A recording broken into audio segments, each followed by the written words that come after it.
These are the dumbest reasons photographers fail. And this is failing at being a professional photographer. And rather than giving you the negatives, I'm going to give you the answers, because it's great to listen to someone moan, but really, we need to hear the answers here. We want the answers. And the last one, I'm going to save it till last because YouTube loves it when I do that, is the most common one. Now, for those who don't know, I am a professional photographer, have an agent, shoot ad campaigns. You will have seen my work out and about. Tin House Studios, this thing here, this is not that. This is my educational platform. And I feel it's important I lead with that because you want to make sure you're taking advice from someone who actually sort of knows. And the benefit of me having Tin House Studios is that because I do one-to-one mentoring with a few people, very few, don't all email me, it allows me to see the problems photographers are having. And lo and behold, they're the same ones I had.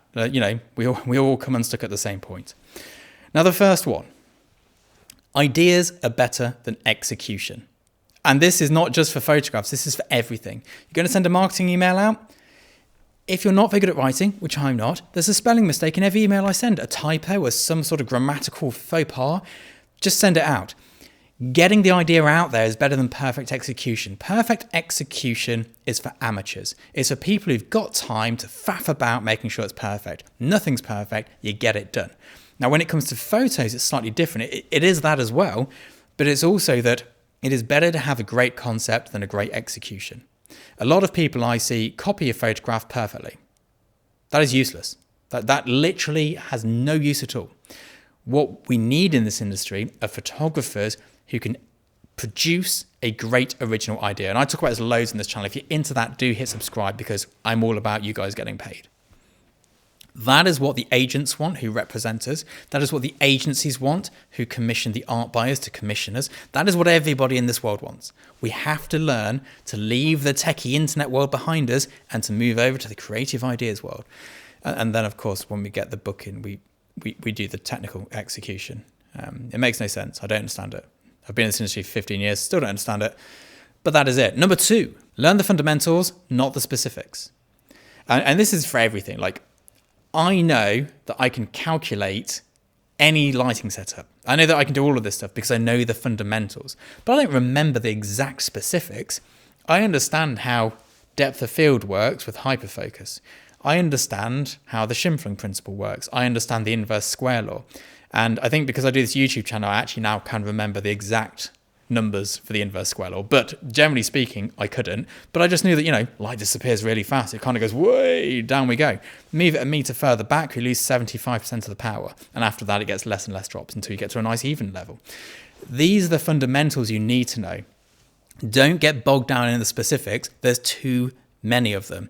You will spend your life learning numbers and boring techie stuff and not creating work. But try and find every principle in photography and summarize it really quickly. Like law of incidence, light bounces back in. Inverse square law, distance means light vanishes quickly. Closer light, better modeling. Further away light, flatter light. Nice, easy things like that. Schimflug principle, instead of focus doing this, we can do this, or we can do this. Little things like that. We don't need the big numbers. We don't need all the techie nerdy stuff. We just need the basics. The sort of thing where you can go, yeah, I roughly know what I'm doing here. We'll work it out in camera because we're shooting digital. We're tethered to a computer. We can see what we're doing in real time. As long as you know roughly what you're doing, just keep wriggling it around until it's about there. And I know people say pros don't do that, but my God, we do that. We are all about the wriggle it around and see what happens. The amount of times on set I'm like, can we just try this and see if it works? Like, yes, of course I can work that out and I could perhaps know that, but there's only so much space in my head and it's filled with useless information at the moment. So yeah, if I learn that, I'm probably going to forget the PIN code for my card. Create stories. Now, this is a difficult thing for a lot of people to understand. Now, I work as a still life photographer. I've just shot this series called An Ode to Jam. Now, if I was a documentary photographer and I shot the story of how people make jam, it would make sense. And it's a very literal thing. It's great. And you guys, I'm very jealous of you. But for us creative conceptual types who do still life and create the actual image instead of taking the image, which if you want a video on that, let me know below. We have to have something a little bit more going on there. So my Ode to Jam is a celebration of jam. It is inspired by my childhood. It is inspired by all the sugary goodness that I had as a kid. And that is the story. The story is we're heroing jam. We're telling it with this narrative of the childlike demeanor of jam. It's all puddings and niceness. That's the story. It doesn't need to be, Jim went to the shop and bought some jam, Jim came home and made jam on toast. That is a story, but it doesn't have to be that. But these projects or what gets you noticed. Shooting one great image does nothing. Anybody can take a good image. A chimp can take a good image. Shooting a story with narrative and then creating a body of work that has a point of view and a perspective on the world, that is what we're all about. Now, this last one, this is the biggie. This is the one which means that most photographers fail, and it's to do with spending. And there's a few ways that people mess this up, but first up, go and Google, and my accountant, Caroline, got me onto this. It is called Profit First. Now, Profit First is this system which this great guy, Michael, came up with. I think it was Michael. Go onto his website. You can get everything you need as an ebook, as everything. It is brilliant. Basically, he researched all the successful companies and found out that they all spent their money the same. And in order to have a successful company, you have to break your cash flow down like this. It's very good. Won't go into it in detail, but basically you have around 30% for operational costs. Operational costs are a lot of different things. It can be your Adobe subscription. It can be your massive studio space, which costs you a fortune in electricity. It can be the internet bills. It can be all these things, but it's also your camera kit. Now, a lot of people make the mistake of spending their entire operational cost on their camera kit. They spend 30% of their annual income on gear. A lot of people go, yeah, but I can't buy the gear I need in order to do the jobs I need because 30% isn't enough. Well, your business doesn't work, mate. Like, that's not a reason to spend more money on. You're just expecting to fail. Like, if you're being told that if you do that, you're going to fail and you still do it, probably shouldn't be in business. But, you know, the main problem is this spending. And the other side of it is this. And this is where I see people absolutely catastrophically fail and go bankrupt.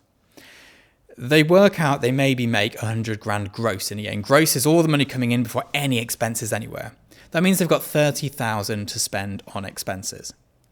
And they spend that money on credit.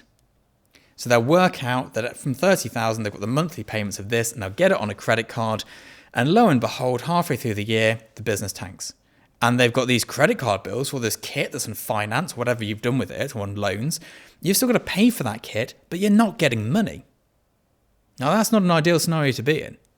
The other way people have done it, and I've seen this a few times recently, is they've gone, well, in the next 5 years, I'm going to have £20,000 in this kitty, so I'm going to buy the kit now and make it last those 5 years. Now, this is a stupid idea for many reasons. One is you don't know that your business will continue to work for 5 years like that.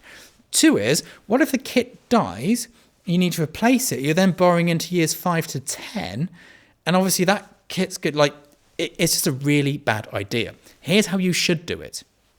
And this is not financial advice, I should add. Take your 30%, save 10% of it each month. Put it aside. That is your kit fund. Save the other 20% for operational costs, going to meetings, shooting your portfolio, printing your portfolio, marketing materials, educational costs. I spend so much on education now, and this is weird. So before I had this platform, I never spent money on education. Stupid, I know. Since getting it, I was like, well, I should probably see what other people are doing. I'm addicted to workshops. Like, not even photography related, I just buy workshops and learn stuff. It's becoming a bit of an issue.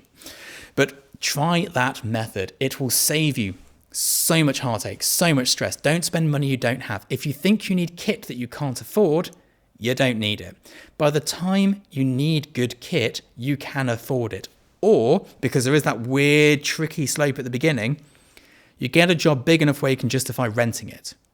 If you can't afford it, rent it. If renting isn't going to work within the budget, you don't need it. If the client thinks you do, you need to charge them more. If they can't pay it, they don't need it. It's a pretty simple system. Like, it's pretty foolproof, but we still mess up.